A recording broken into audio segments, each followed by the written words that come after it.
막 공부해가지고 이걸 편지 읽어라. 제대로 알아보지도 못할 어려운 말로 그렇게 편지를 보내지는 않았을 텐데 우리는 물론 한 이유는 2000년이라고 하는 시간적인 갭 때문에 그렇습니다. 또 문화적인 팔레스틴, 그 당시 지중해 로마와 우리 동양의 북쪽에 있는 이 문화적인 시간과 공간의 차이, 문화적인 갭이 이 편지를 우리가 어렵게 대하게 하는 거죠.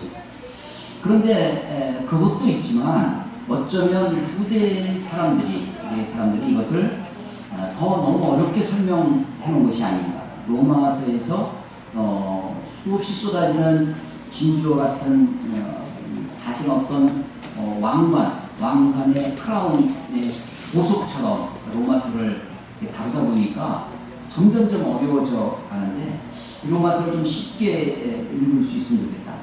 그래서 우리가 뒤에 시간에 로마서를 공부하는 과정이 있는데 로마서 산책이라고 제가 이름을 붙여놓기도 하는데 정말 산보하듯이 산책을 하듯이 이 로마서를 읽고 즐기고 애송하고 하면 좋겠다.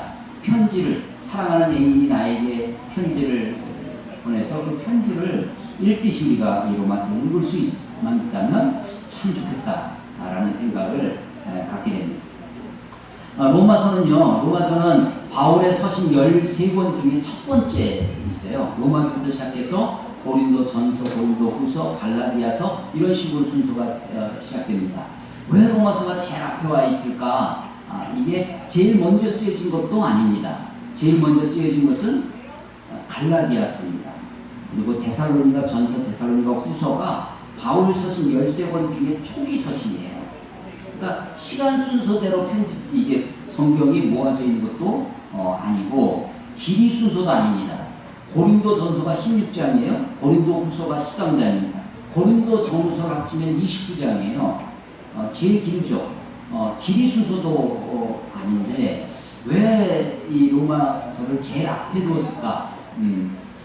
이것도 뭐 제 생각인데 어디에 누가 해놓은 건 아니지만 제 생각에 바울 서신 중에 가장 체계적인 책, 가장 논리적인 책이 이 로마서입니다. 왜 바울 편지를 쓸 때 이렇게 체계적으로 논리적으로 썼을까? 그게 이 편지의 로마서의 상황에 있습니다. 바울의 서신 13권을 개인한테 보낸 사적인 편지, 디모데 전서가 그렇죠. 기도서가 개인에게 보낸 겁니다. 그런데 다 개인에게 보냈지만, 빌레몬이라고 하는 개인에게 보낸 편지이지만, 본인이 읽어보고, 나만 읽을 게 아니라, 우리 교우들이 함께 읽었으면 좋겠다.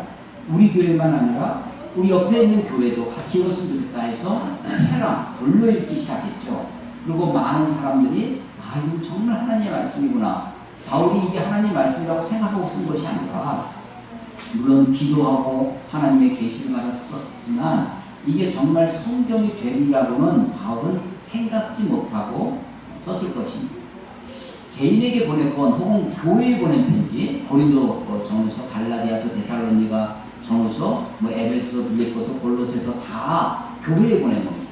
교회에 보냈건 개인에게 보냈건 다 바울이 만났던 사람, 제자이거나 자기가 교회를 세웠거나 자기가 세우지 않았어도 남이 세웠어도 남이 세운 교회라 할지라도 바울이 적어도 방문했었던, 그래서 그 교회를 양육했었던 경험이 있는 그런 교회들입니다. 근데 이 로마 교회의 특이점이 뭐냐면 바울이 한 번도 만나보지 못한 교회, 가보지 못한 교회였다는 거예요. 그래서 다른 편지들은 다 상황이 있습니다. 삶의 자리라고는 표현을 하는데 다 상황이 있어서 내가 누구한테 편지를 쓰려면 내가 이런 상황을 염두에 두고 이 편지를 쓰게 되죠. 그래서 편지를 받는 사람도 그런 상황을 염두에 두고 편지를 읽습니다. 그런데 지금 로마 교회는 그런 것들이 바울과 선경험, 앞선 경험이 없어서 처음부터 복음을 차례대로 쓰게 되었습니다.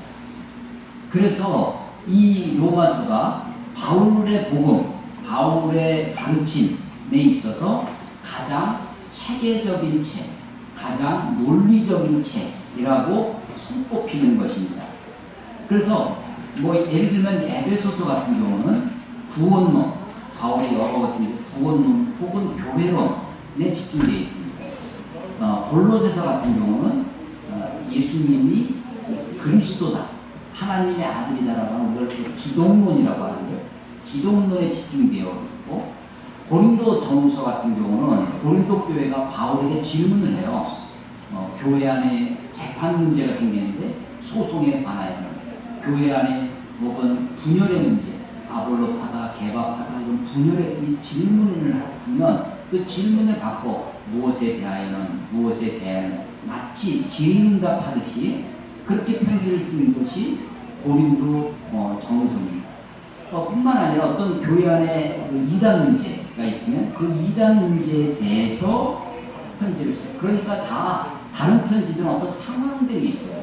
그런데 이 로마서는 그런 것이 없습니다. 그냥 일반적인 로마 상황, 로마 교회 일반적인 상황을 놓고 그냥 편지를 쓰고, 바울이 한 번도 가르쳐보지 못한, 한 번도 설교하지 못한 교회에 차례대로 편지를 쓴 것이다. 그래서 가장 논리적인 책, 가장 체계적인 책. 그래서 바울 13권 서신 중에 맨 앞에 놓여있는 책이다 라고 하는 것이죠.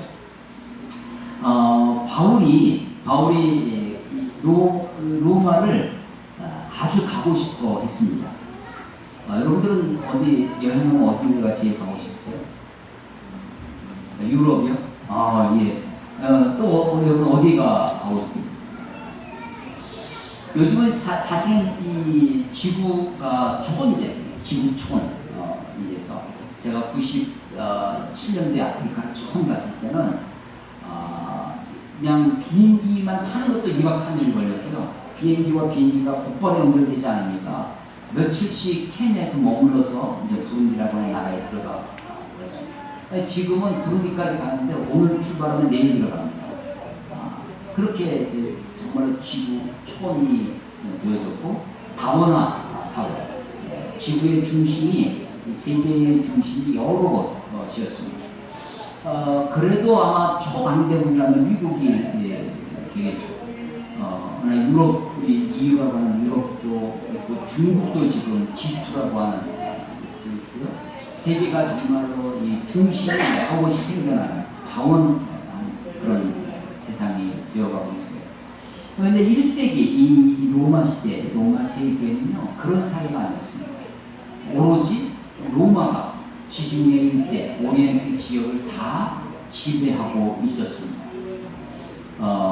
이 로마에서 이 로마가 지배하는 이 시대에 바울이 로마를 가고 싶어 했습니다. 오늘 우리 8절부터 17절까지 읽었는데요.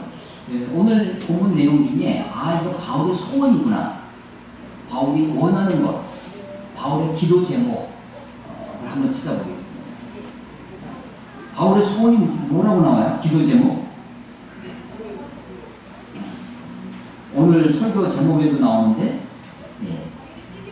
10절에 보면 어떻게 하든지 이제 하나님의 뜻안에서 너희에게로, 로마 교회입니다, 나아갈 좋은 길 얻기를 구하노라. 바울이 로마에 가고 싶어 했습니다. 그래서 그 로마로 가는 좋은 길을 구했다는 것입니다. 바울의 기도 제목입니다. 사도행전에도 보면 바울이 로마에 가고 싶어하는 이야기들이 곳곳에 나옵니다. 근데 바울의 로마 행은, 로마로 가고 싶은 것은 바울의 궁극적인 목적은 아니었습니다. 사도행전 1장 8절에 보면 너희의 성령이 임하시면 너희가 권능을 받고 예루살렘과 온 유대와 사마리아와 땅 끝까지 이르러 내 복음이, 내 증인이 되리라 하시는, 바울이 예루살렘에서부터 시작해서 유대, 그러니까 서울, 경기도 둘러싸고 있잖아요. 그런 식으로 또 한국 이런 식으로 예루살렘, 온 유대, 사마리아와 땅 끝까지.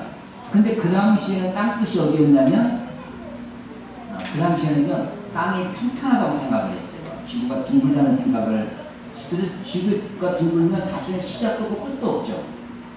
근데 평평하기 때문에 평평하게 있고 땅끝은 바닥에 낭떠러지가 있다고 생각하면 바다에 멀리 갈 수 없는 거죠. 언제 낭떠러지 갈 수 없으니까.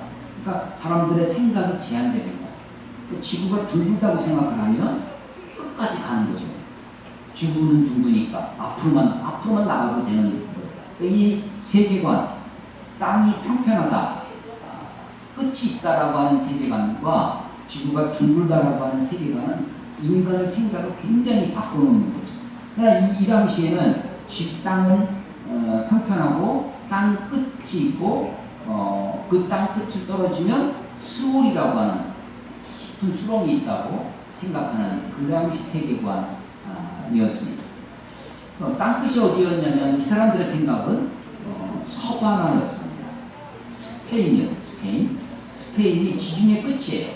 지금의 지브롤터 해협이 있는 곳이 땅끝이라고 생각했습니다. 그래서 바울은 원래의 목표는 서바나를 가고 싶어 했습니다. 땅끝까지 가고 싶어 했어요.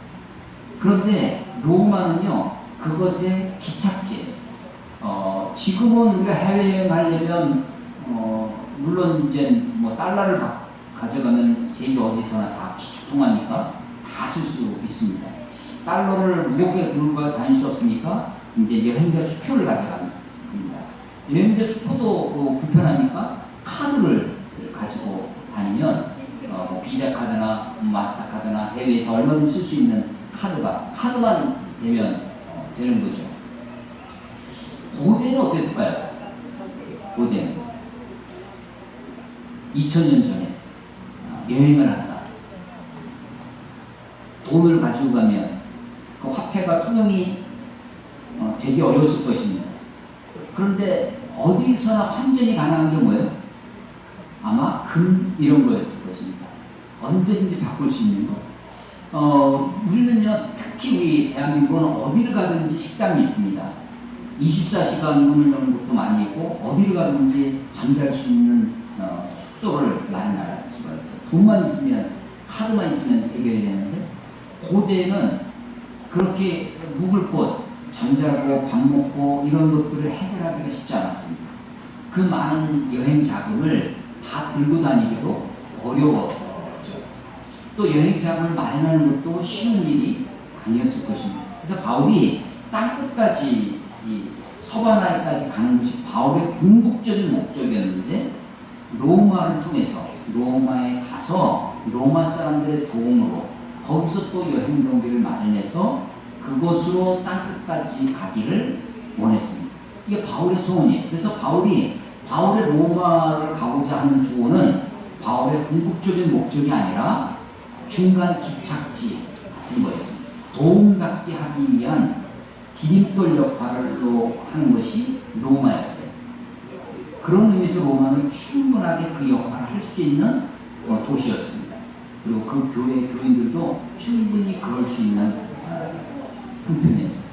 근데 바울이 갑자기 로마를 가고자 하려고 마음을 먹었지만 여기도 10절에 보면 어떻게든지 내가 너희들에게 나아갈 좋은 길 얻기를 구한다, 기도한다 라고 했는데 갑자기 급한 일이 생겼습니다.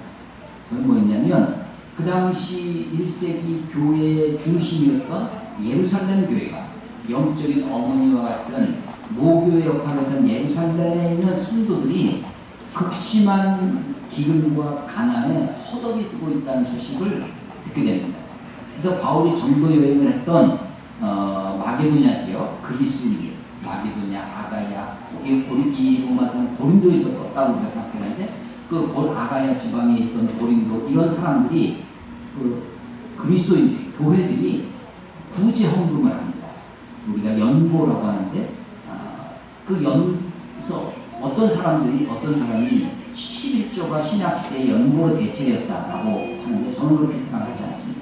연보는 연보고 11조는 11조였는데 연보라는 것이 구제 헌금이죠. 우리식으로 표현하면 가난한 사람들을 위한 연보를 한 것을 그 돈을 모아서 예루살렘에 갑니다. 왜냐하면 이것이 더 급한 바울의 소원은 뭐였냐면 서바나에 가는 거예요.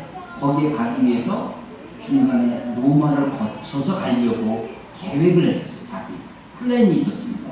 자기 계획, 자기 스케줄이 있었어요. 자기 뜻이 있었습니다. 그런데 급한 일이 생겼어요. 예루살렘 교회에 어려운 소식을 듣습니다. 또 그 어려움을 돕기 위해서 교회들이 주변에 바울이 전도했던 교회, 고린도 교회를 비롯한 에베소라든지 이런 교회들이 모금을 했어요. 그래서 그 모금을 가지고 예루살렘에 먼저 갑니다. 근데 사람들이 말리는 거예요. 예루살렘에 가면 당신이 어려움을 당할 것이다. 핍박을 받아. 망둥으로 말리는. 그런데 이 마음속에 성령의 감동이 있어서 내가 이 일을 하고 나는데 비록 죽는 한이 있으니 가겠노라고 해서 예루살렘에 갑니다. 예루살렘에 가서 그냥 거기서 체포가 돼요. 거기서 감옥에 들어갑니다. 그래서 가이사라의 교도소죠. 가이사라 감옥에서 2년 동안 있다가 거기서 바울이 로마 시민권자라는 것을 주장을 합니다. 내가 로마 시민권이니까 로마 황제한테 재판을 받게 해다오 라고 요청을 해요. 청원을 하죠. 그게 받아들여져서 로마로 압송이 됩니다. 그래서 로마에 오게 돼요. 그러니까 바울의 원래 계획은 멋지게 혼자 내가 지금 서방하고 지금 선교하러 가려고 선교사로 가니까 로마 교회 너희들이 나를 좀 도와서 이 선교 자금을 마련해 다오. 그럼 내가 서바나까지 땅끝까지 가서 복음을 전하. 그런데 급한 일이 생각지도 않은 급한 일이 생겼어요. 그래서 예루살렘에 갔다가 거기서 체포돼서 선교사가 아니라 죄수의 몸으로 로마에 오게 되는 것입니다. 이게 역사적인 사실이고 팩트예요. 자, 로마서 한번 성경을 한번 찾아보겠습니다. 성경 다 있으시죠? 없으시면 핸드폰이라도 열어보세요. 로마서 15장을 보겠습니다. 로마서 15장. 로마서 15장.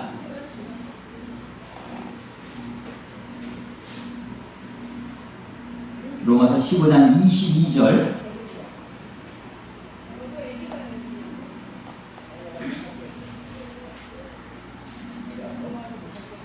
로마서 15장 22절 다 찾으셨어요? 예, 22절.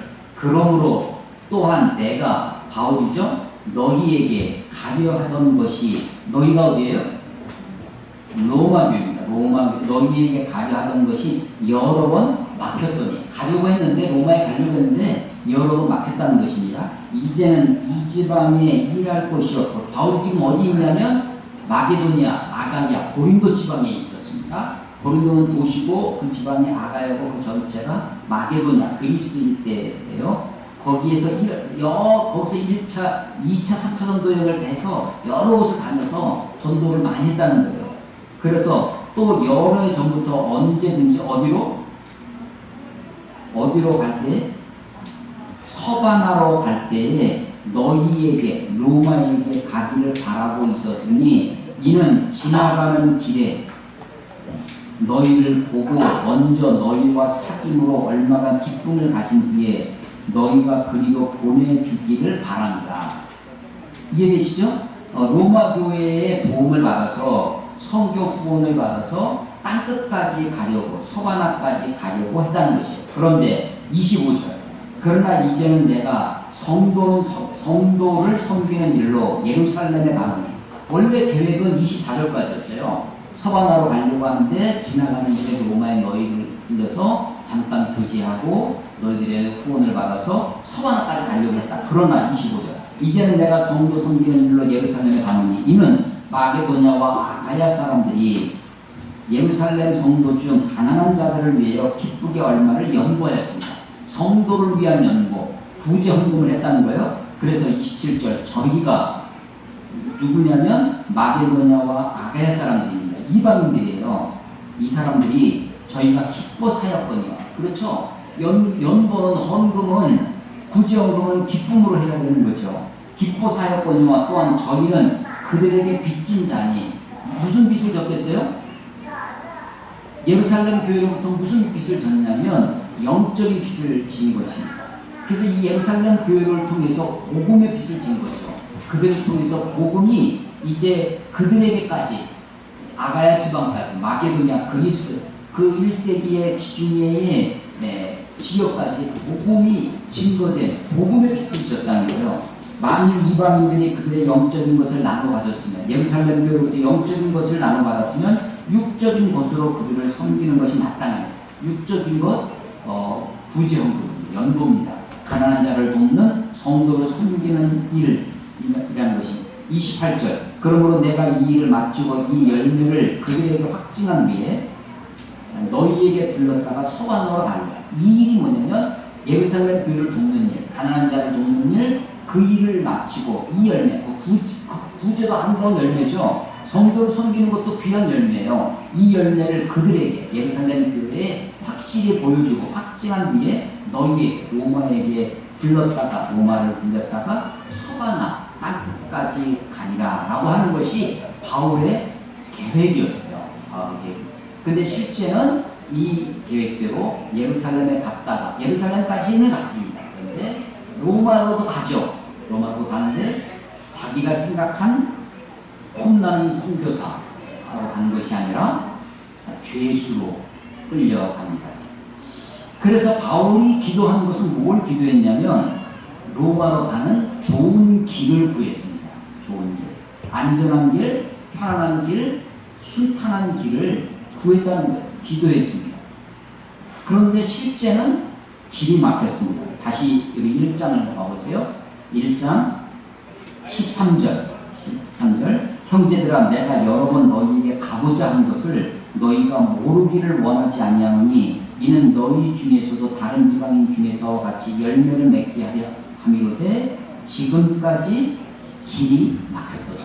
바울이 좋은 길을 놓고 기도했습니다. 그런데 그 길이 막혔어요. 아니 바울 같은 사람도 위대한 사도죠. 바울이 죽은 자를 살린 적도 있고요. 소경을 눈을 뜨게 한 적도 있고 수많은 일을 막 빌립보에서 기도할 때는 옥문이 열리고 착과 흘러지고 하는 그런 사람이었습니다. 그런데 바울의 기도도 안 통할 때가 있었어요. 하나님이 바울의 기도를 듣지 않으셨나요? 현실은 길이 막혔습니다. 우리는 때때로 내 기도가 내가 구하는 대로 되지 않는 경우를 경험합니다. 길이 막히죠.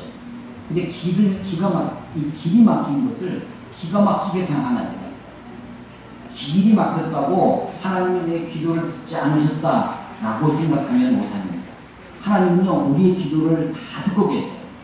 하나님은 반드시 우리에게 응답하십니다. 믿으십니까? 반드시 응답합니다. 우리의 기도에 100% 응답하세요. 100%. 다만 응답하는 방식이 내가 구하는 대로 하는 것이 아닙니다.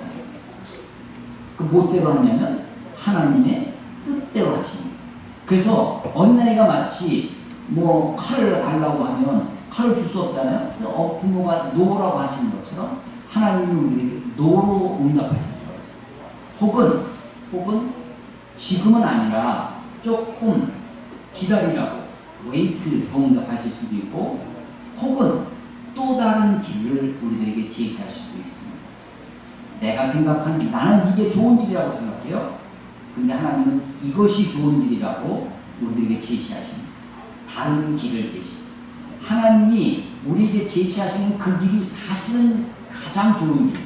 우리는 생각하기에 내가 생각하기에 좋은 길, 편안한 길, 빨리 가는 길, 순탄한 길, 평탄한 길을 구하지만 하나님은 우리로 돌아가게 하시기도 하시고 때로는 굴곡진 길을 가게도 하십니다. 어떤 길이 좋은 길이냐? 평탄하고 넓고 편안한 길이 좋은 길이 아니라 사실은 목적지로 갈 수 있는 길이 좋은 길. 내가 편안하게 갔는데 보니까 낭떠러지가 있어. 내가 아주 순탄한 길로 갔는데 보니까 거기는 잘못된 길이야.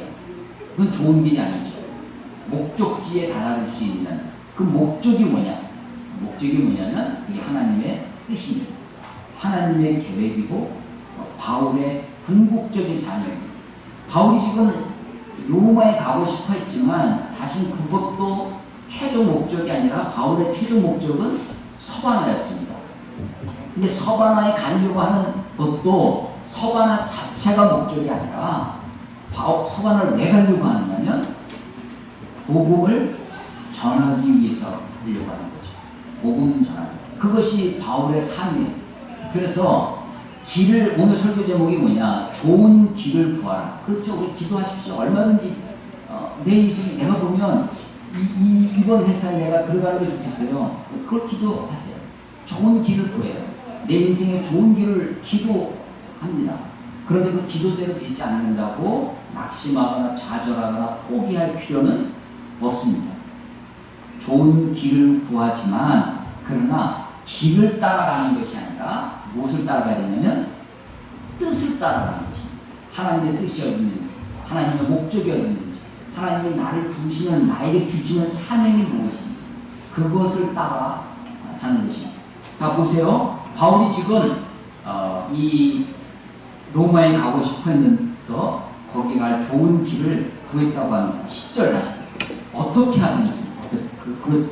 이 바울의 자세예요. 바울이 굉장히 적극적인 사람입니다. 예수를 믿기 전에도 적극적이었어요.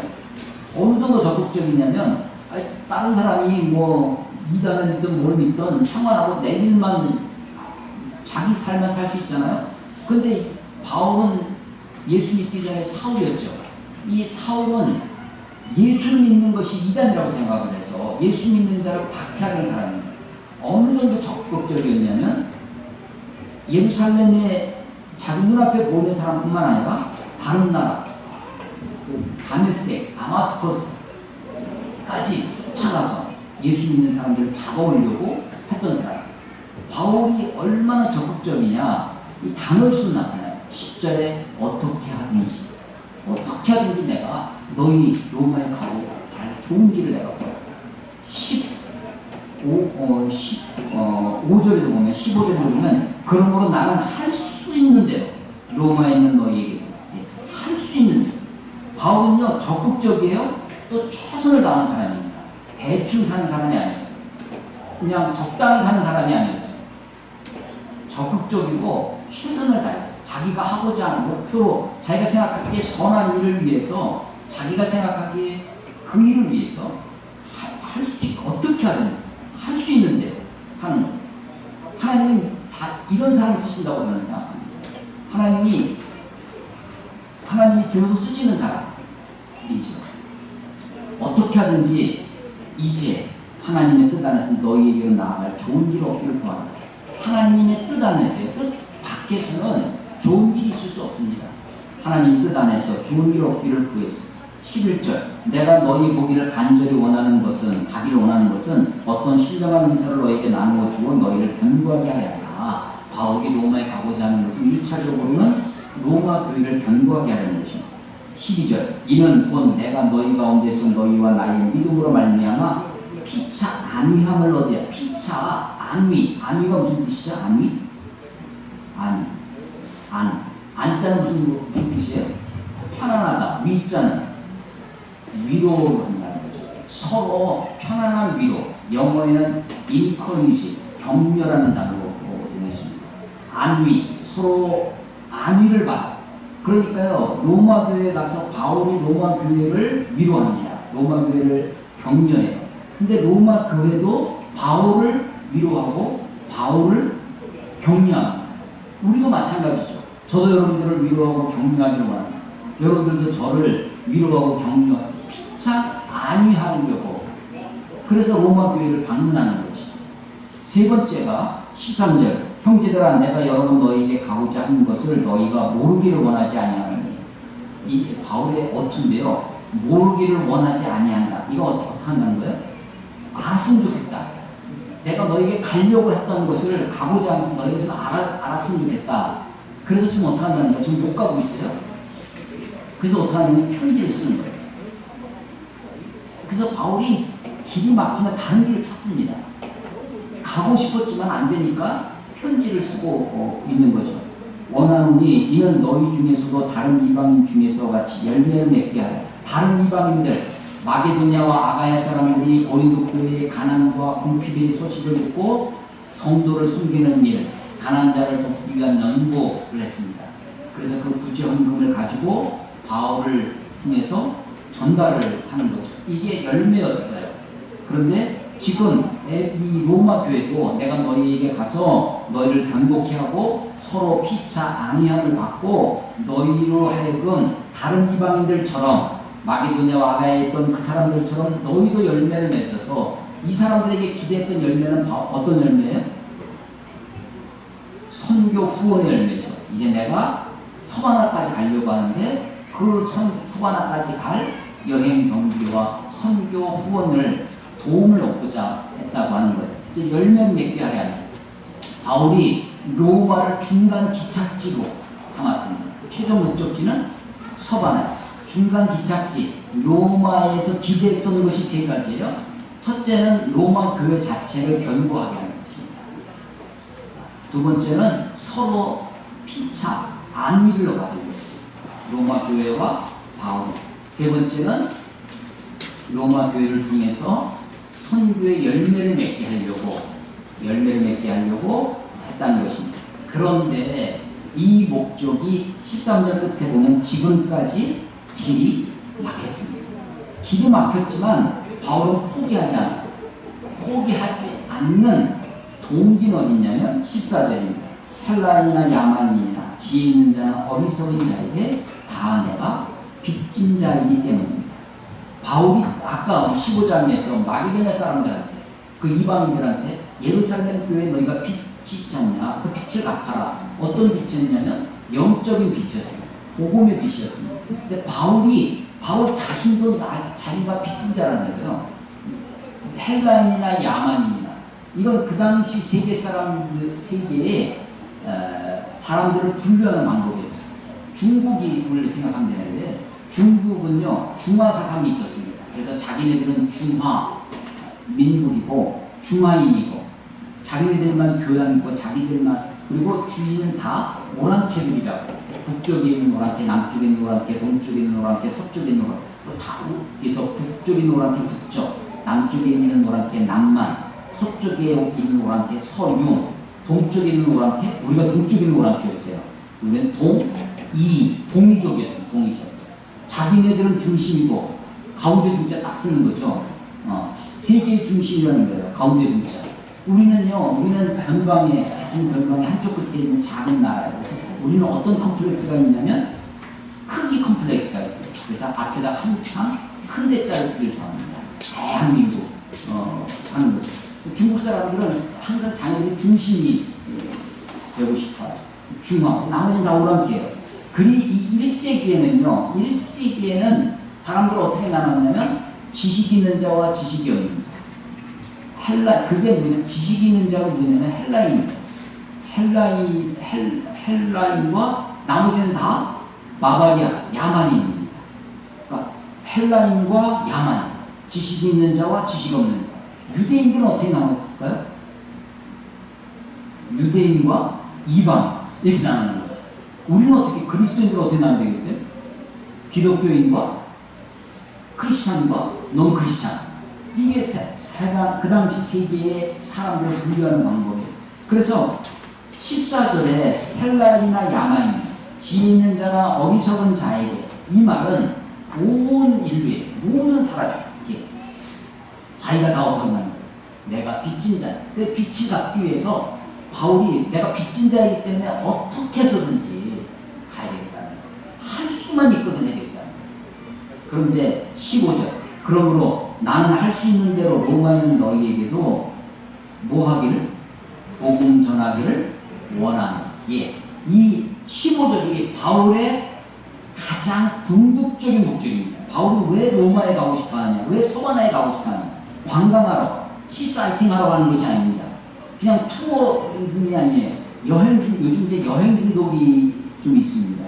인스타그램이라고 하는 그런 사이트가 있는데 그거 보면 어떤 사람들은 보면 먹을 것만 찍어서 이렇게 올려놓기도 하고요. 사람들 어디 여행 가면서 이렇게 찍어놓기도 하는 일종의 자기 과시 중독, 여행 중독이죠. 바울이 지금 그렇게 그만 요즘처럼 비행기 타고 자가용 타고 가는 여행이 아닙니다. 걸어서 강도 위험과 강의 위험과 군주의 위험과 먹을 것이 떨어지면 어쩌면 군주림에 그 온갖 위험을 무릅쓰고 땅 끝까지 가고자 했던 이유가 뭐냐? 자기가 견문을 넓히고 관광을 즐기기 위해서 가는 것이 아니라 목적이 뭐냐? 복음 전하기였습니다. 15절에 그러므로 나는 할 수 있는 대로 로마에 있는 너희에게도 복음 전하기를 원하노라. 그런데 로마에 있는 너희가 누구였는지 8절을 봐보세요. 8절. 먼저 내가 예수 그리스도로 말미암아 너희 모든 사람에 관하여 내가 하나님께 감사함은 바울이 감사하대요. 하나님께. 왜 감사하냐? 너희 모든 사람, 로마에 있는 로마 사람들 너희들 때문에 내가 하나님께 감사한다. 이유가 뭐냐? 너희 믿음이 온 세상에 전파됨이로다. 바울이 로마 교회를 세웠어요? 안 세웠어요? 안 세웠어요. 로마 교회를 방문한 적이 있었어요? 없었습니다. 그런데 로마에 있는 사람 어디서 왔는데? 로마는 그 당시 세계 수도였습니다. 그 수많은 사람들이 로마로 오고 가겠죠. 로마의 다른 지역에서도 예수를 믿고 했던 사람들이 로마에 모여서 교회를 형성하고 있습니다. 이 로마 교회가 내가 한 번도 가보지도 않았는데 로마 교회를 세운 사람도 없는데 로마 교회가 자생적으로 생겨났습니다. 근데 그들의 믿음의 소식이 소문이 온 세상에 퍼져나가는 거예요. 모든 길은 로마로 통한다는 것처럼 로마에서 바울이 그래서 그 믿음이 너희 믿음이 온 세상에 야 로마의 교회가 있대. 근데 로마 사람 그 교회가 그래도 바울이 지금 선교 후원을 부탁할 만큼 그런 교회라고 지금 소식을 들은 거예요. 그럼 내가 너희들에게 꼭 가고 싶다. 근데 너희들에게 뭘 해야 된다는 거예요? 너희들도 너희에게도 복음을 전해야 되겠다라는 겁니다. 여러분 복음은 믿지 않는 사람에게만 필요한 것이 아닙니다. 복음은 예수를 모르는 사람에게만 필요한 것이 아닙니다. 복음은 성경을 하나도 읽지 않는 사람들에게만 복음이 필요한 것이 아닙니다. 로마서를 다시 우리가 매일 성경을 통해서 큐티하는데 이것은 너무 크리스찬들이 읽는 것이 아닙니다. 로마의 믿음이 온 세상에 그 소문이 퍼져나가는 그 믿음의 사람들, 헌신된 사람들, 이 사람들은요 1장 6절에 보면 너희도 그들 중에서 예수 그리스도의 것으로 부르심을 받았다고 7절에 로마에서 하나님의 사랑하심을 받고 성도라 부르심을 입은 이 사람들이에요. 믿음의 소문이 지금 온 세상에 퍼져나가는 자생적인 기독교 공동체에 아주 건강한 무리들이었을 것입니다. 그런데도 바울이 그들에게 너희도 복음을 들어야 되겠다. 너희에게도 복음을 전하기를 원한다고 바울이 그렇게 합니다. 그것도 할 수 있으면 해보지 뭐. 이거 가다가 시간 나면 한번 들면서 내가 좀 한 말씀 전해줄게. 이게 아니라 어떻게 해서든지 가겠다는 거예요. 할 수 있거든. 할 수 있는 대로 한다는 것입니다. 시간 나서 큐티하는 게 아닙니다. 시간 나서 심심하니까 성경 읽는 것이 아니라 목숨 걸고 성경 읽고 목숨 걸고 큐티하고 내가 어떻게든지 짬을 내서 바쁜 일 중에도 하루 중에 하나님의 말씀을 읽고 하루 중에 하나님의 말씀을 붙들고 살아야 되겠다 라고 해야 되는 것이죠. 바울이 지금 로마를 그냥 산보하듯이 가는 것이 아닙니다. 로마의 온갖 어려움과 위험에도 불구하고 어떻게 하든지 할 수 있는 대로 내가 너희에게로 가기를 원하고 너희에게 복음 전하기를 원한다. 왜냐하면 복음이 16절 내가 복음을 부끄러워하지 않냐는 이 복음은 모든 믿는 자에게 구원을 주시는 하나님의 능력이 된다. 예, 이 복음은 하나님의 능력입니다. 그럼 하나님의 능력을 받기를 원하십니까? 하나님의 능력이 내 삶에 역사하기를 원하십니까? 하나님의 능력이 우리의 인생을 붙들어 주시기를 원하십니까? 이 복음이 있어야 됩니다. 이 복음이 하나님의 능력이에요. 이 복음이 누구에게 임하느냐? 모든 믿는 자에게. 여러분 이 모든 믿는 자에게 라는 말은 제한적입니까? 무제한적입니까? 네. 모든 사람에게 하나님의 능력이 임하는 것이 아닙니다. 어떤 거예요? 모든 믿는 사람. 그런데 믿기만 하면 모든 사람입니다. 믿기만 하면 모든 자. 순서를 바꿔서 읽어보세요. 모든 믿는 자라는 말을 믿기만 하면 모든 자. 믿기만 하면 그 사람이 남자든 여자든 상관이 없습니다. 그 사람이 한국 사람이든 미국 사람이든 아무 상관이 없어요. 그 사람이 박사이든 무식한 사람이든 아무 상관이 없어요. 믿기만 하면 모든 사람입니다. 이 복음은 모든 믿는 자에게 무엇을 주시는? 구원을 주시는 하나님의 능력입니다. 하나님의 능력이 로마의 압제로부터 독립을 시키는 능력이 아닙니다. 여전히 로마의 압제하에 있었습니다. 하나님의 능력이 우리들의 가난을 해결해주는 능력이라고 말씀하시는 거죠. 이 구원이 어떤 구원이냐는 거예요. 하나님이 우리에게 구원을 주십니다. 믿기만 하는 모든 사람에게 구원을 주세요. 이 구원은 우리가 생각하는 어떤 경제적인 번영이나 혹은 몸의 건강이나 질병을 해결해주는, 고쳐주는 어떤 치유의 은사나 혹은 정치적인 억압이나 압제로부터의 독립이나 그런 것이 아닙니다. 이 구원은 하나님이 우리들을 죄로 말미암아 죽을 수밖에 없었던 하나님과 끊어진 관계에서 우리들을 회복시켜서 하나님의 자녀로 삼아주시는 그 구원입니다. 모든 믿는, 무엇을 믿는 겁니까? 모든 믿는 자. 뭘 믿는 거예요? 믿는다 라는 동사는요, 내가 믿는다, 이 사람 믿는다, 저 사람, 남자가 믿는다, 여자가 믿는다, 한국 사람이 믿는다, 이 주어가 중요한 것이 아니라 무엇을 믿느냐라고 하는 목적어가 중요한 단어입니다. 타동사예요. believe in 전치사가 목적어가 필요합니다. 목적어가 없는 믿음은 허망한 거죠. 목적이 잘못되면 이단이 되는 것입니다. 그 사람이 어떠하든지 무엇을 믿느냐. 예, 우리 아까 성찬을 하면서 나눈 1절부터 4절에 이 복음은 예수 그리스도입니다. 이 복음은 육신으로는 다윗의 혈통에서 나셨지만 성결의 영으로는 죽은 자 가운데서 부활하사 하나님의 아들로 선포되어 주신 그 예수를 주님으로 믿는 것입니다. 그 예수를 그리스도로 믿는 주 예수 그리스도, 예수님이 나의 주님입니다. 예수님이 나의 메시아 구세주입니다. 라고 믿는 거예요. 그래서 모든 믿는 자에게 구원을 주신 하나님의 능력이 됩니다. 먼저는 유대인에게요, 그리고 헬라인에게요. 이것도 유대인과 헬라인, 바울의 어법이죠. 모든 사람이라는 거예요. 모든 사람에게. 17절, 복음에는 하나님의 의가 나타나서. 그럼 복음하면 어떤 느낌이 나냐면 좀 따뜻한 느낌이 납니다. 복음하면요, 복음하면 부드럽고, 복음하면 좀 사랑스럽고, 복음은 온유하게 다가옵니다. 단어 자체가 복음. 그렇잖아요? 복된 소리, 기쁜 소리. 그런데 복음에 하나님의 사랑이 나타나서 하면 좋을 것 같아요. 근데 복음에는 뭐가 나타나요? 하나님의 의가 나타납니다. 그러면 의하면 뭐가 생각나세요?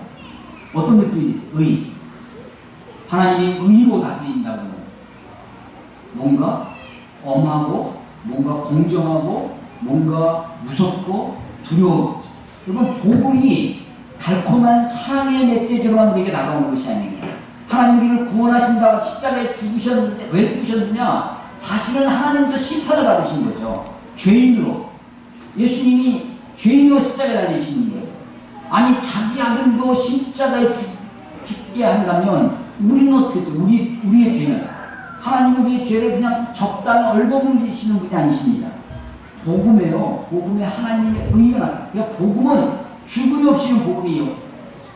예수의 십자가에 죽으심, 물속에 들어가 장사 지낸 것처럼 죽음이 없는 복음이 없습니다.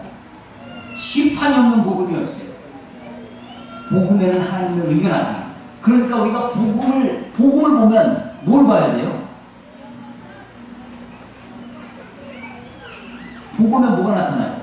의가 나타나니까 복음을 볼 때 우리가 하나님의 의를 봐야죠. 그런데 우리가 복음을 들었다고 하면서도 하나님의 의는 보지 못하고 그냥 복음에서 즐겁고 기쁘고 나를 보내시 감사하고 자기 멋대로 살아갑니다.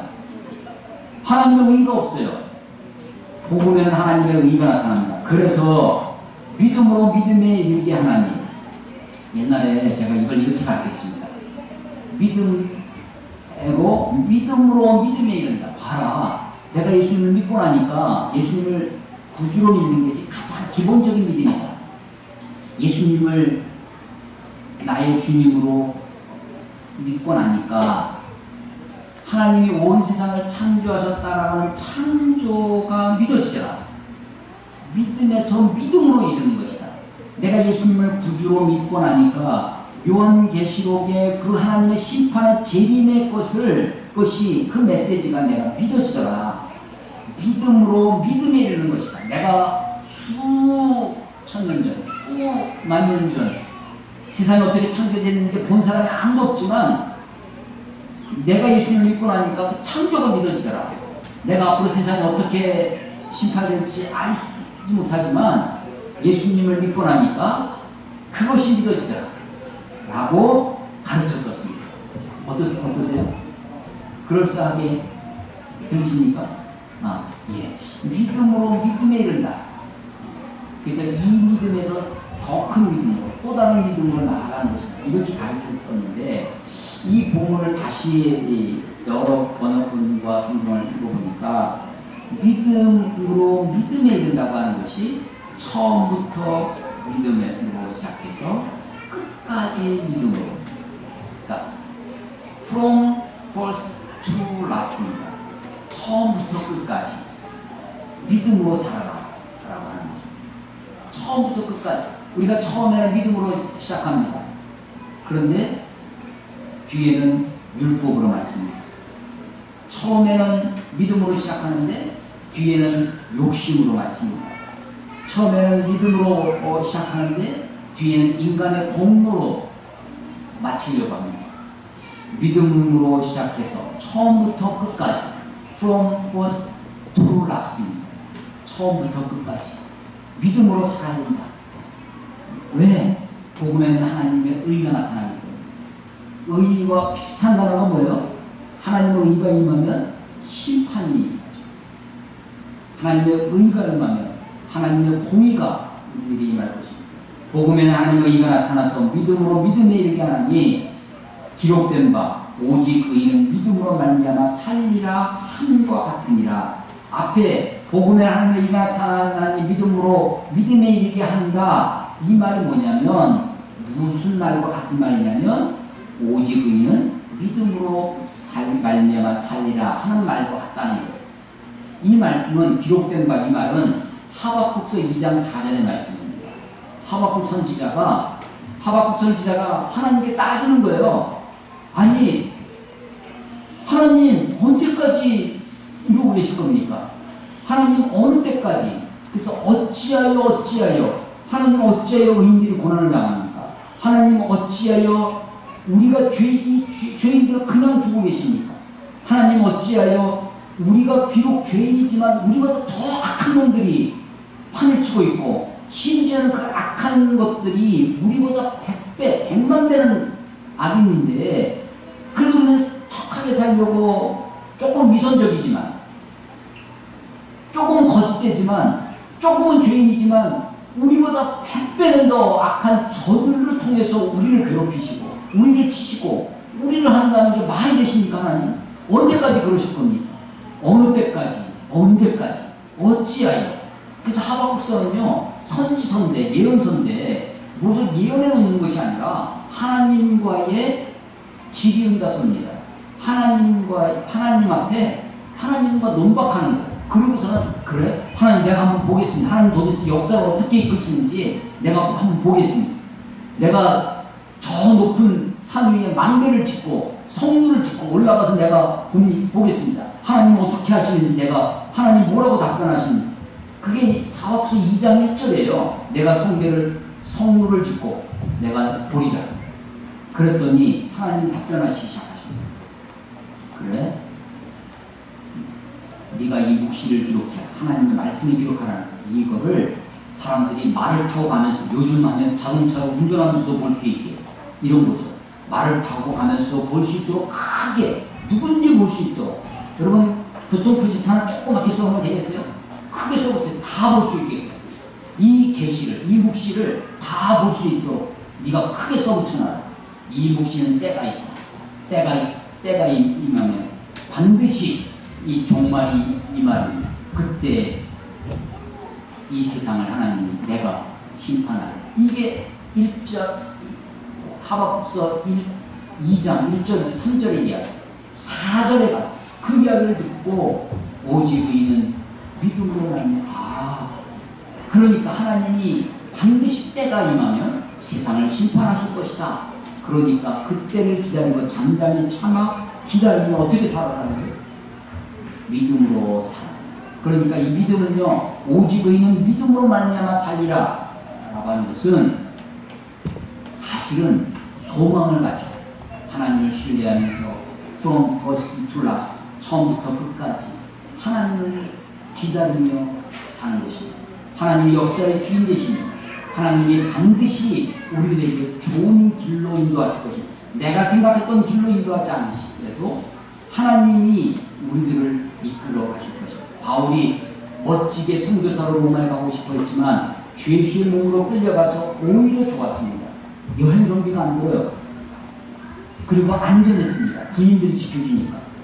또 바울 고민할 필요가 없어요. 어디로 가서 자고 뭘 먹고 살 고민할 필요도 없고, 누구에게 복음을 전해야 할지 이 사람한테 전화가 없어요. 고민할 필요가 없어요. 만나는 사람, 자기를 신문하는 재판관들, 자기와 함께 감옥에 있는 죄수들, 그 사람들에게 복음을 전하면 됐던 것입니다. 바울은 할 수 있는 대로 어떻게든지, 바울이 로마에 가기로 했고 어떻게든지 할 수 있으면 너희에게 복음 전하기를 원했습니다. 서바나까지 꿈꾸고 있었지만 그것은 바울의 궁극적인 목적이 아니었습니다. 바울이 단지 관광차 즐기기 위해서, 여행 중독이어서 다니는 것이 아닙니다. 바울의 사명은 복음 전하는 것이었습니다. 내가 복음을 부끄러워하지 않으니 이 복음 모든 믿는 자에게 구원을 주시는 하나님의 능력입니다.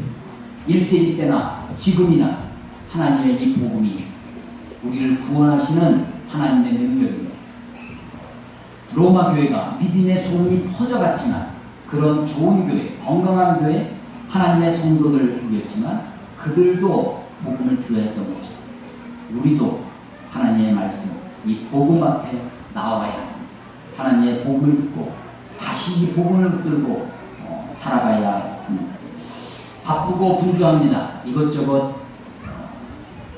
우리가 해야 할 일이 많이 있습니다. 중요한 일, 급한 일, 중요하지도 않고 급하지도 않은 일, 어쩌면 우리가 즐기는 게임이, 우리가 즐기는 SNS가 급하지도 않고 중요하지도 않은 일에 우리는 시간을 허비하고 사명을 잃고 살아갈는지 모릅니다.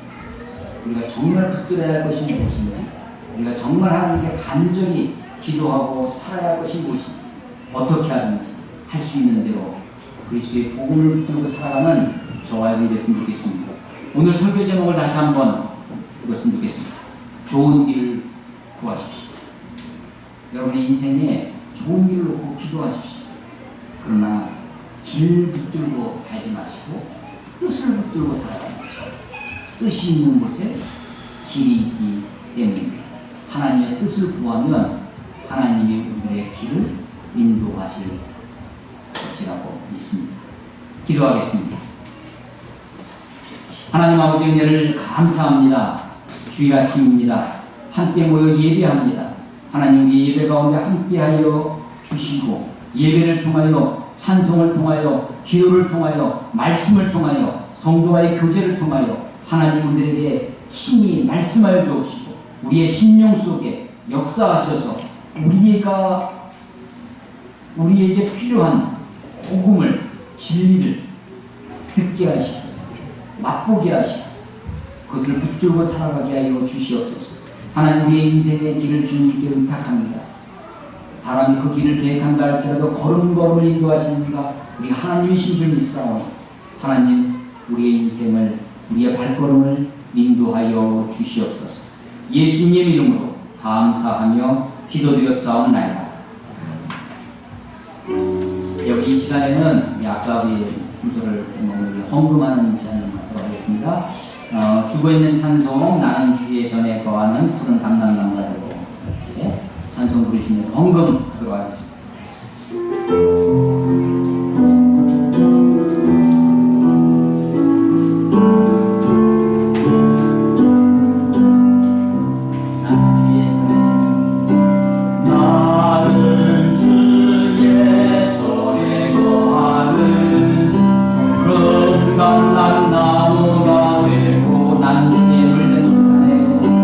나는 주의 물된 동산에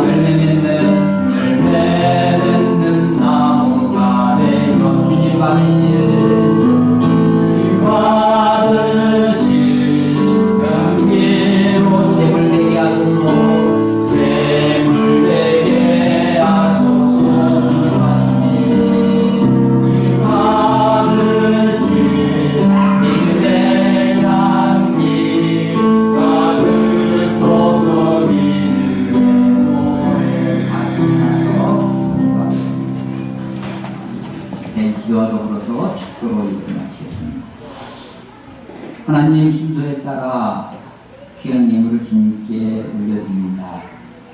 하나님 이것이 내 믿음의 고백이 되게 하시고 내 감사와 헌신의 고백이 되게 해 주시옵소서. 하나님, 우리가 시간의 우선순위를 정할 뿐만 아니라 물질에도 우선순위를 갖게 하셔서 내 마음대로, 내 뜻대로, 내 기분대로 사는 것이 아니라 하나님의 뜻대로, 하나님의 소원대로 우리가 시간을 활용하고 물질을 사용할 수 있도록 그리스도의 주되심, 하나님의 주인 되심을 고백하며 살 수 있도록 하나님 인도해 주시옵소서. 일주일에 1시간을 주님께 구별하여 드립니다. 내 물질의 10분의 1을 주님께 고백하여 드립니다. 혹은 감사 헌금으로, 혹은 선교 헌금으로, 또 주의 헌금으로 주님께 드리오니 하나님, 이 물질뿐만 아니라 우리의 마음을, 우리의 심령을, 우리의 삶을 주님께서 받아주시고 인도하여 주시옵소서. 이 물질이 사용되어지는 곳에도 하나님의 다스리심, 하나님의 영광이 드러날 수 있도록 하나님 축복해 주시옵소서. 이제는 우리 주 예수 그리스도의 은혜와 그 아들을 이 땅 가운데 보내시사 죽은 자 가운데서 부활케 하신 하나님의 아들로 삼아주신 아버지 하나님의 크신 사랑하시는 것, 우리 안에 내주하셔서 주의 복음을 깨닫게 하시고 이 복음대로 살기를 다짐하게 하시는 성령님의 역사가 주 앞에 나와 예배하며 주님을 높이기를 원하는 하나님의 사람들 머리머리 위, 이 나라와 이 민족 위 지금부터 영원토록 함께 하시기를 간절히 축원하옵나이다. 아멘.